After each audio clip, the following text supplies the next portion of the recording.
Good morning, y'all. What's prepping? I haven't said that in a long time. I caught an old video of mine, and I used to say that all the time. And so I'm like, you know what? I need to say it again. What's prepping, y'all? And I hope you had a great Memorial Day weekend.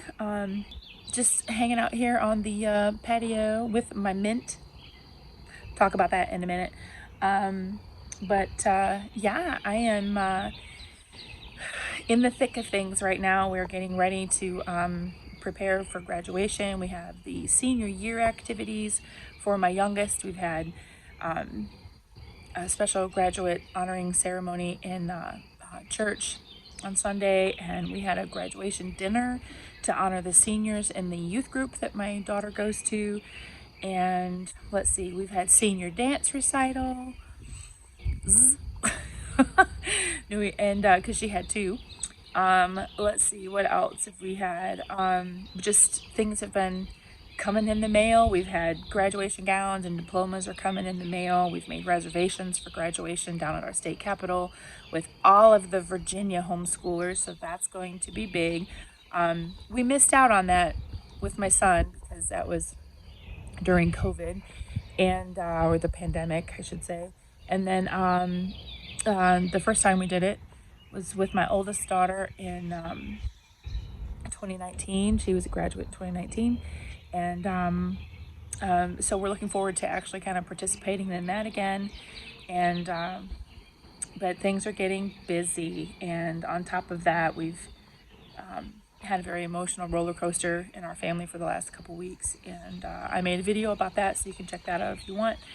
And so we are plugging along. And speaking of plugging along, I wanted to give you a tour of my little garden, what's left of it. Last year I had a problem with aphids and ants. This year I have a problem with mystery critters. So I know some of you can relate. So let's go on a walk, shall we?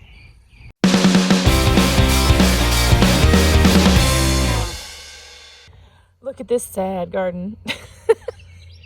Maybe not sad, but all this area right here was supposed to be beets, and I have one left. All of my seeds disappeared, and I think that they're starlings. I've seen them in the flower bed or in the garden bed, and they kind of poke their little beaks down in the soil and stuff, and they look for stuff. And I've seen them do it out in the yard, and because there's these perfectly little small holes that would be like me pushing my finger into the soil to try to plant a seed. So they never sprouted. This one sprouted, and it looked like it got munched on a little bit, but then it came back. Then the rest, this was all supposed to be beets, and I think I tried sowing them again. Yes, I did. I tried sowing the rest of the packet, and I think that might be one coming up right there, maybe, but it doesn't look like it. It doesn't look like that's how it started. So I don't know. This is just gonna sit here for a minute until I figure out what else to plant in there. Had the same issue with my radishes. I only got 5 radishes this year. The rest of the seeds disappeared. They never germinated. And again, it was the little holes all in that area. Something is stealing my seeds. They never get a chance. This was supposed to be more carrots. That was supposed to be all this way, just like that row there. This was supposed to be carrots all this way, but all of those seeds disappeared too. But these managed to sprout. And I know when you transplant plants, or once the seeds germinate and they sprout up, usually the birds will leave them alone. But now I have to worry about rabbits. And I saw a couple rabbits out here in the yard. So I'm assuming they're in my garden, because look, what happened to my lettuce? Someone's eating my lettuce. And this whole row was supposed to be lettuce. Again, the seeds, again, all the little holes. Last year it was aphids. This year it's other things. So with all the extra space, right there are 2 celery plants. And I started them indoors, and thought I was going to lose them, but apparently they started really taking off when I started to actually harden the plants, harden them off outside, and they started really taking off. So so I transplanted those last week, and they seem to be doing well. This is a pepper plant. I had an extra one, and so I planted it over here in the bare area. And I know that I was planting some chives around, so there may be some chives that have popped up. I know they're over there, so I'll get to that bed in a second. And then my peas, I got my fence post and I put up my chicken wire. So my peas have been able to really do a better job this year than they did last year. I just used twine last year. And so anyway, they have popped right up, and we have peas growing. Not quite ready for harvest, I think. I still have a little, almost. They're getting almost, just almost. Maybe I might pick one today just to see what it looks like on the inside. But yeah, I got lots of them, and I'm excited about that. They look really good. This has done really well, 2 years in a row. Then in this bed, I'm getting ready to put chicken wire up on these because my cucumbers have come up. But again, the same issue happened where this whole row was supposed to be cucumbers. It should look like that at some point. But I had 3 of them come up. And so I'm going to get my chicken wire up so I can start training them to grow up onto the chicken wire and get them off the ground. But yeah, one was eaten, and then the others just disappeared again. I had this whole bed was like, I saw all the little poke holes in there, so I don't know. Then these beans, these are all bush beans right here, and I came out here, I think it was like 3 days ago, and all of my big leaves, these are the ones that sprouted up first, started getting these tan splotches on them. And let me see if I have one. Yeah, like over here. See, like that little spot right there? I had leaves that had it like all over here, and I was like, oh my gosh, I've got a problem. And so I looked at it. They said it could be leaf blight, and because of moisture, like too much moisture, and just hadn't had enough time to dry out. So I went through and I cut off a lot of the lower leaves. You can see here I took off the lower leaves on these plants, and just to make sure that, you know, they wouldn't affect the rest of the plant. Looks like someone may have been munching on this one too. I don't know. I do have a rabbit and deer repellent spray that you're supposed to spray around your flower beds and stuff. And I have some of that. It's not like anything killing or mean or anything. It's just a repellent spray. And I think I'm actually going to put some stuff around in the beds, just to lay in there so that the scent would scare them away. I have read about the Irish Spring soap, and you shave that into like maybe little sachets and just kind of lay them around in your garden, or hang them somewhere, and the scent will deter them. So we'll see. Thought about that too. I don't know, but this is going to be a battle with critters this year, I see. So yeah, anyway, we're just going to keep plugging away. These 3 are pepper plants here. And onions are doing well, and then I do have some chives. I have learned about trying to plant your herbs around other plants. So for example, since these tomatoes and things like that are prone to, you know, little bugs and critters and stuff, by planting chives or onions or things like that, they don't like that smell. There's other herbs too. I can't remember. There's a lot of herbs that they don't like that smell, so they won't come around the plant. So I did plant some chives among my tomatoes, and let me see where they're at. I think that's what's coming up here. It looks like grass to me, so I never knew chives to look like that, so we're gonna see. But then I have some onions here, and I totally just did not do enough onions because I just thought I was just going to have like a row of onions, you know. But anyway, there's more here that I transplanted because I have space. And this is the Memorial Day weekend, so I'm thinking that I might be able to plant some more beets. We can try again. But gosh, it's like I have to either start everything inside, or I'm just gonna have to put coverings over these beds. So anyway, I know some of you that watch have problems with critters eating your stuff. And you know, so if you want to share what helps with you, if you have similar problems, I know Ashley and Amy, if you're watching, from Martin Midlife Misadventures, they have had critters eat their stuff all the time in their gardens. And you know, Ashley just replants. She just plants some more, put some more seed down. We're just getting, you know, or sometimes it'll come back. And so so I'm taking your encouragement in your experience, and I'm taking it to heart, and I'm just gonna keep on plugging away. So I had to put my tomato cage up on this one. I have to get some more, but this one was tipping over the other day, so I don't know if nothing's broken on it, and so I don't know if some bunny may have walked in the garden and just kind of tipped it over, or it could have been really wet from all the rain we've been getting. So but so far things are looking good. And and let's go look at the strawberries. Look here, I have a strawberry that is ripening.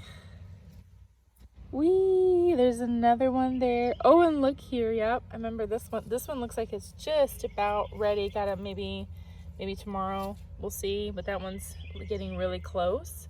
So this is cool to see that there are some strawberries on here. And here's the other one. I have strawberries on there. This one's looking really good. I did notice that it split, so I don't know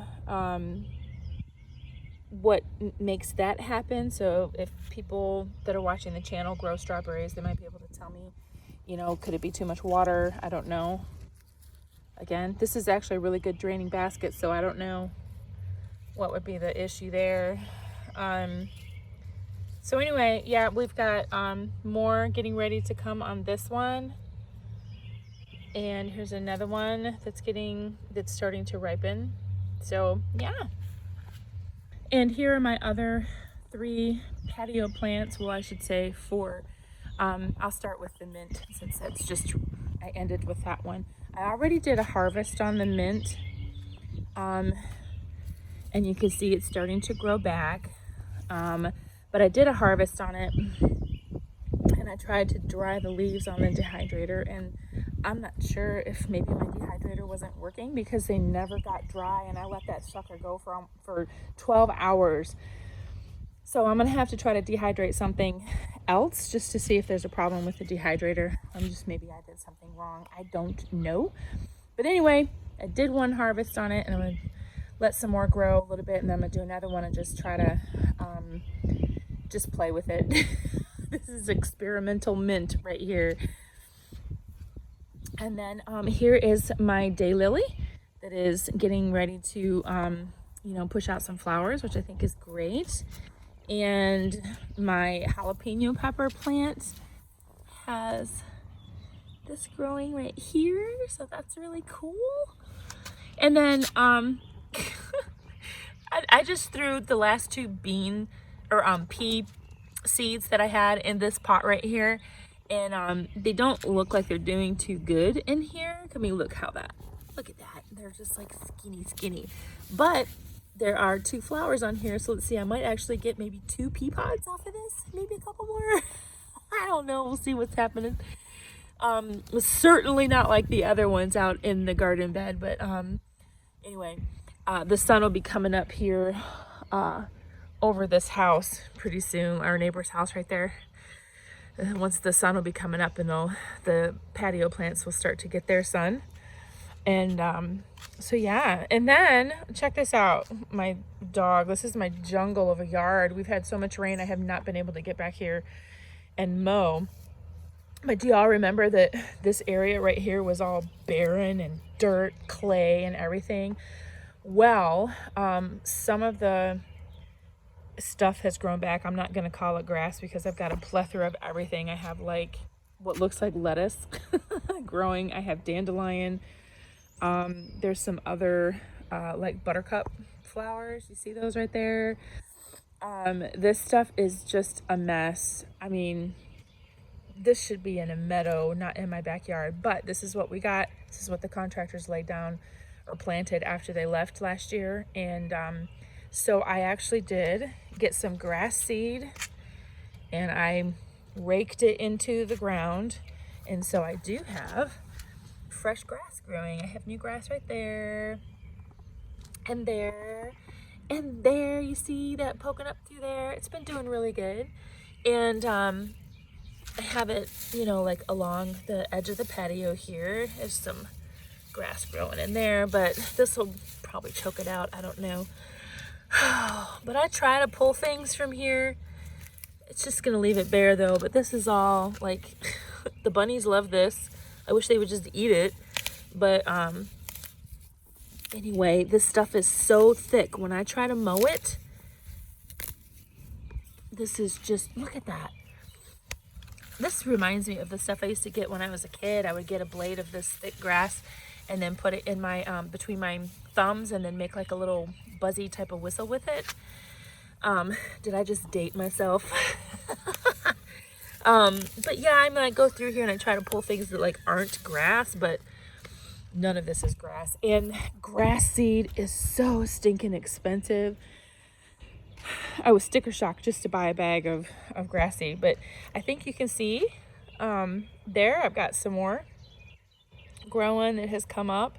It's doing well. I just need more. I just need to get more grass, and I could not believe the price of it at the store, and I was even at Walmart when I bought it. And so anyway, but I'm going to tackle my jungle today, mow this section, and but you know, you could kind of tell the difference between, there's like a line right here. This is all the stuff, the area that they dug up and messed up, you know, with their equipment and stuff.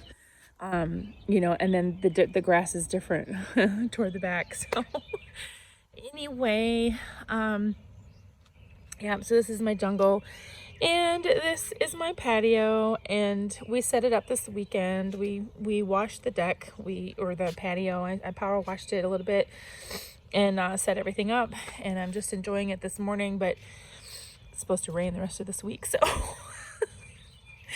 we have had a wet May. It has been super wet. It's ridiculous. Well, thanks for going on the garden tour with me. And thanks for just spending some time with me on the patio here. And I hope everything is growing well with you all. I hope you enjoy your week.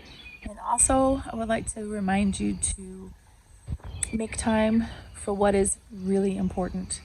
I know that we get caught up in all kinds of planning things, and you know, we do have, you know, we have homesteads to take care of. I know I don't really have a homestead, but I do have a home and a family to take care of. And in recent events that have happened in our family in the last couple weeks, we were reminded just how short and how fragile life is.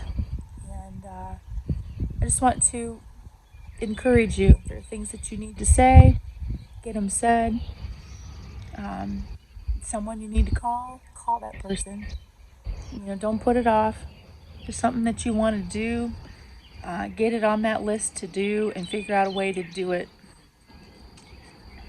Life is short. I want you to make the most of it.